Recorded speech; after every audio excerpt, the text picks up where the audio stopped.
Hey y'all, I'm Paula Deen. And you know, it may be getting chilly outside, but my kitchen is as warm as ever. Today I'm cooking a heartwarming holiday meal, and then I'm gonna be paying a special visit to some of my friends at the Bethesda Home for Boys. But before I can get started in the kitchen, Michael and I have gotta go shopping for a very special holiday surprise. Then it's back in the kitchen where I'm gonna start on my Christmas dinner. And the first thing I'm gonna be making is a sweet and savory sugar and nut glaze brie. And then for the main course, I'm fixing pork tenderloin with root vegetables. And for dessert, I'm making white chocolate cherry chunkies. And these cookies are gonna warm you from the inside out. So y'all gather your family around the fire and get ready to be filled with love and holiday cheer. It's a very special Christmas. This is the first Christmas that Michael and I will have spent together as man and wife. Our marriage took place at a very special place in Savannah, Bethesda's Home for Boys, and it's the oldest working orphanage in America. So Michael and I are gonna give back today. But before we do that, Michael and I have to have a little fun because we've got to get into character before we can go visit these boys on Christmas Day. So you'll want to come along. We're going to have lots of laughs. Oh, I just love this store. Do you? Yeah, this is fun. Where in the world are we going to find the Christmas stuff? Oh, here's the Santa stuff. Here it is, here it is. Well, why don't we just, you can try on your jacket out here. You don't have to go in the dressing room for that. I don't know what size this is, Michael. I think I need the fat suit. I don't think you're gonna need the padding, Paw Paw. And I love it with the shorts. Perfect. You know what? What? Do you know how bad I hate to go to a dressing room?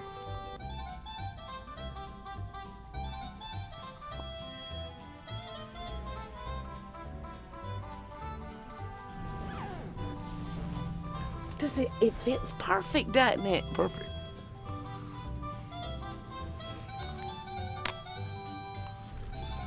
You are so damn pretty. Do you know what I want for Christmas? Nut. Cataract. I think we got everything we need, so I got to get on to the house and start cooking. Wasn't that fun? Oh, big time. It's my favorite time of year, and I can't wait for the kids to see what we've got cooked up for them. And the first thing that I want to start with is a sugar and nut glazed brie. Now, I've got some macadamia nuts, and I've got some brown sugar, and I've got some brandy. Now, this is a very quick and easy dish, but there's only one catch.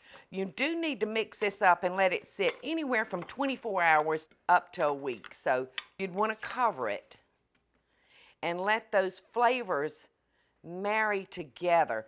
You want that brandy to soak all the way through those macadamia nuts, so they'll be really, really good. So I'm gonna put this in the refrigerator, and I already have some that's been sitting for 48 hours in here, and I've got my brie, and you can see it's hardened up some. Now what we're gonna do is we're gonna take our wheel of brie, and you know, these come in different sizes. They come in like 3 sizes. This is the small size. We're just gonna put our brie into an oven-proof dish because we're gonna put this in a 500-degree oven for about 4 to 5 minutes.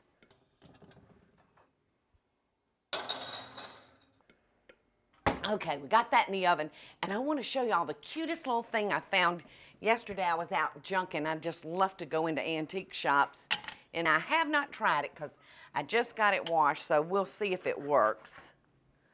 Some of the old products are really wonderful. I love it! I knew it was gonna work. Look at that. I love it, I love it.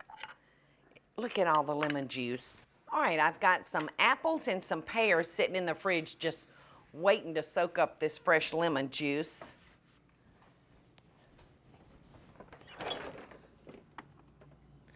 Because fruit is so good with brie. All right. Just gonna pour that over it. and give that a toss because these particular fruits will turn brown on you real quick.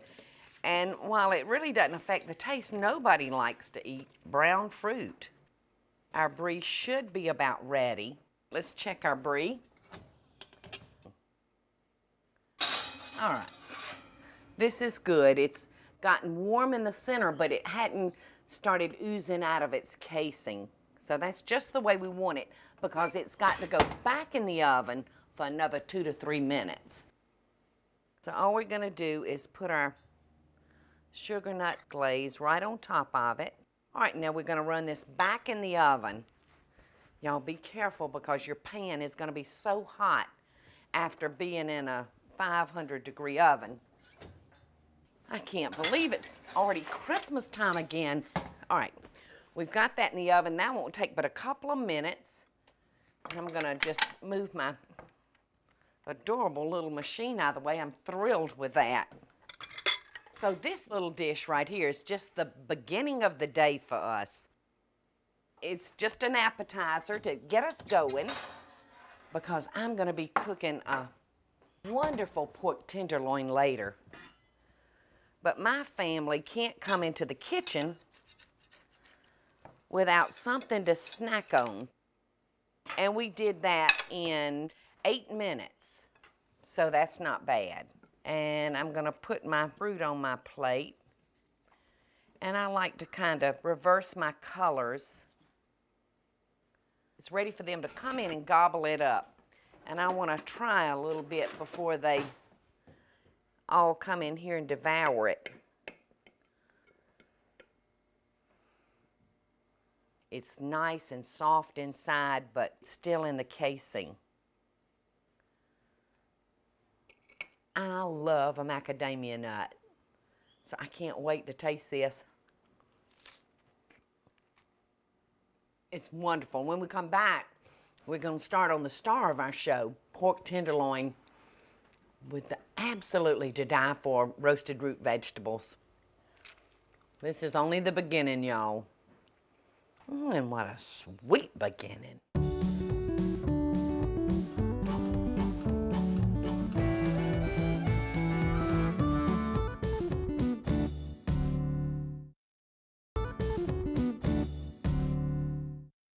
All right, I'm ready to start the marinade on our entree for our Christmas meal, a wonderful pork tenderloin.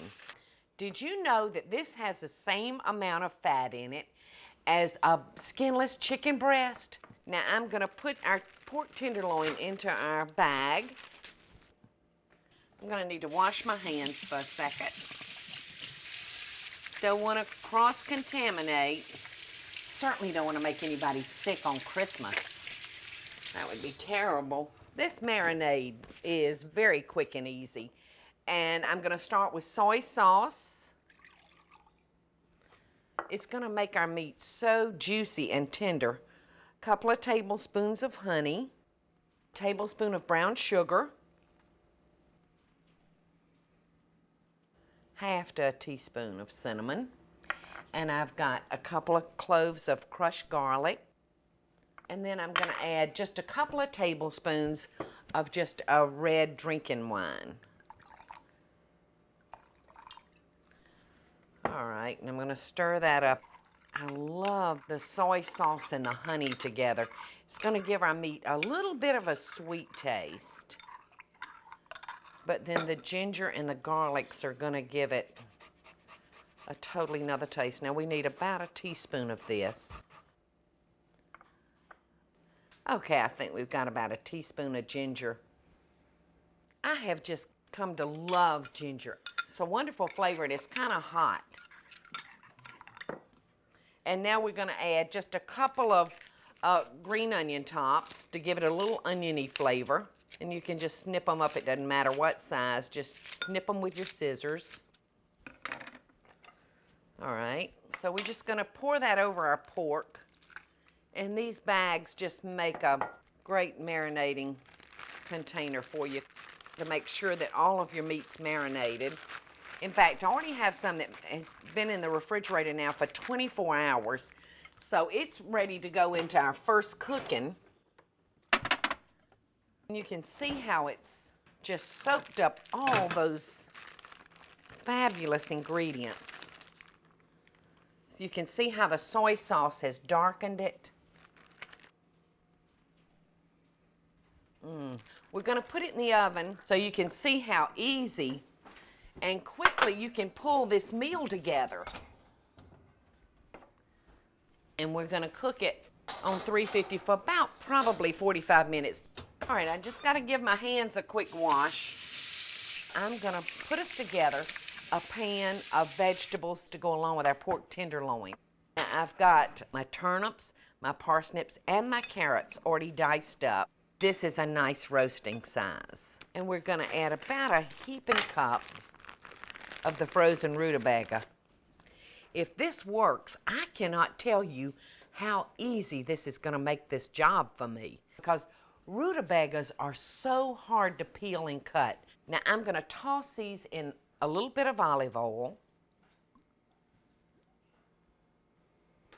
and I'm going to throw in some house seasoning, which is our salt, our pepper, and our garlic powder. And I'm just going to toss them around in that seasoning. All right. I'm going to put these on a cookie sheet now.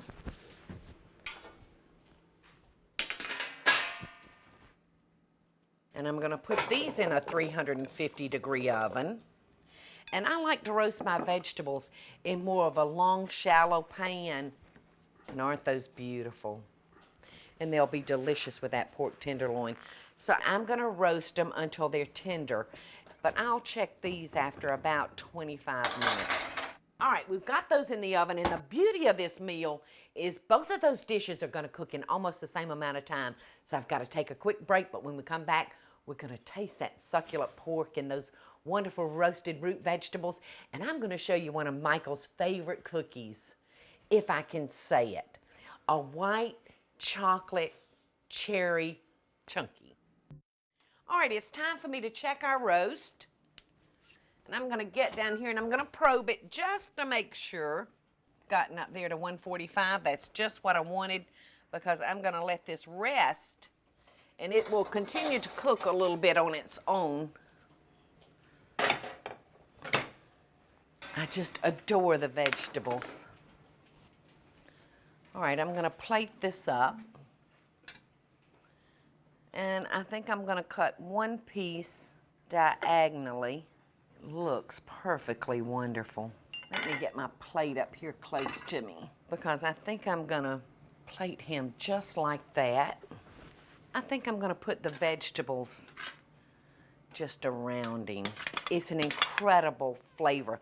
I could eat a whole great big bucket of just the vegetables. I've got one more thing to put together real quickly, and that's Michael's white chocolate cherry Chunkies. We're going to start by creaming 1 stick of butter with 1 cup of packed brown sugar, and that's a light brown sugar, and a cup of granulated sugar. Now we're just going to let this down, and we're going to cream that, and that won't take long. And we're going to have cookies in the oven before you can say Jack Sprat. Now I'm going to add 2 eggs, 1 at a time.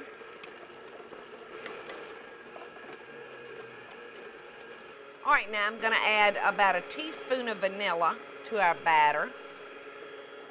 And while that's beaten, we've got an all-purpose flour. And I've got a half a teaspoon of salt and a teaspoon of baking soda. And then our batter will be ready for us to add it to that.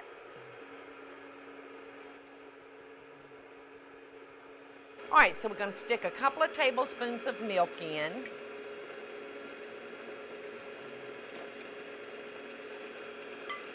And now we're going to add our flour.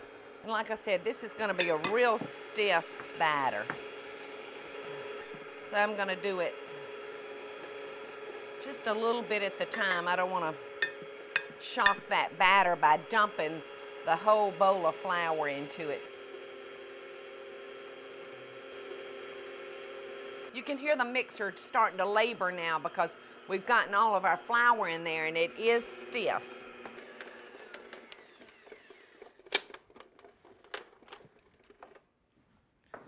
Okay, I'm gonna add white chocolate and macadamia nuts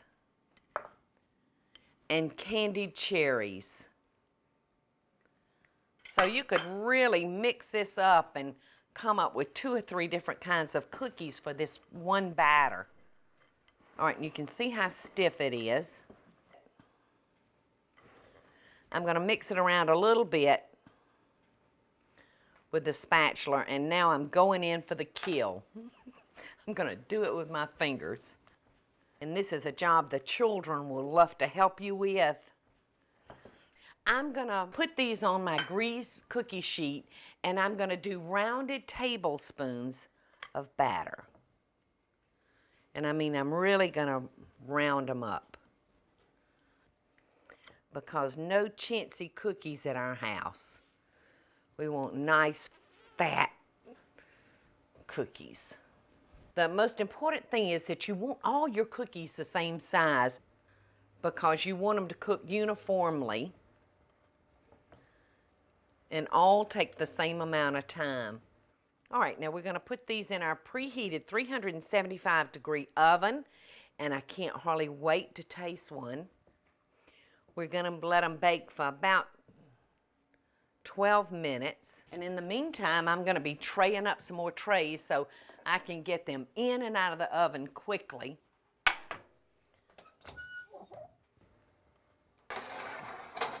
All right, in with that pan and out with the other pan. Now that's been 12 minutes. I want to get these off that cookie sheet, because like I said, if you don't get them off pretty quickly, they can sometimes stick on you. Now I want to give you one more hint about cookie baking. You never want to put your cookie dough on a hot cookie sheet. So you'll want 2 or 3 sheets, so you can always start off with a cold sheet in the oven. I think they're cool enough for me to have a little bite.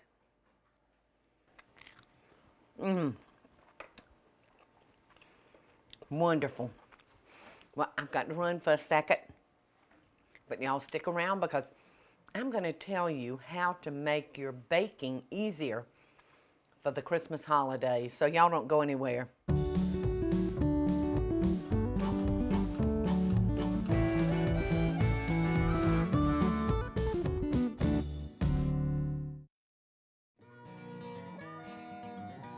I want to help make your Christmas baking just a little easier for you.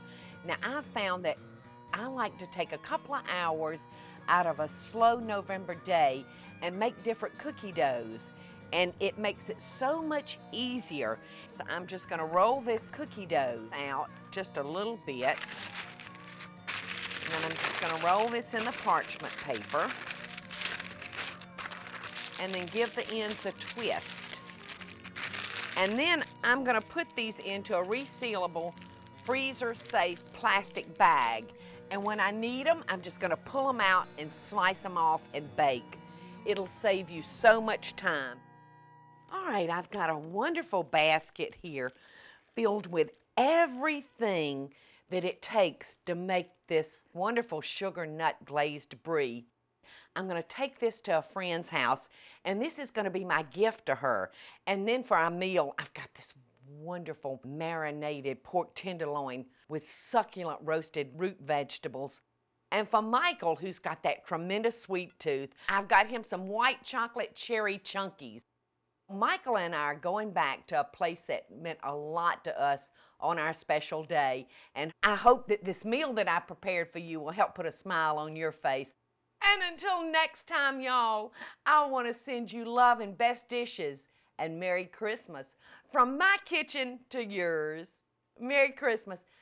I'm fixing to go change now, and you can't leave until you've seen what I'm changing into. I can't wait to meet the boys, can you, Mr. Claus? Merry Christmas! I've got a special gift for you here, David. Oh, thank you. Hopefully this check will help bring some of their Christmas wishes true. Well, thank you, Paula. Thank you, Santa. Merry Christmas! Merry Christmas to you.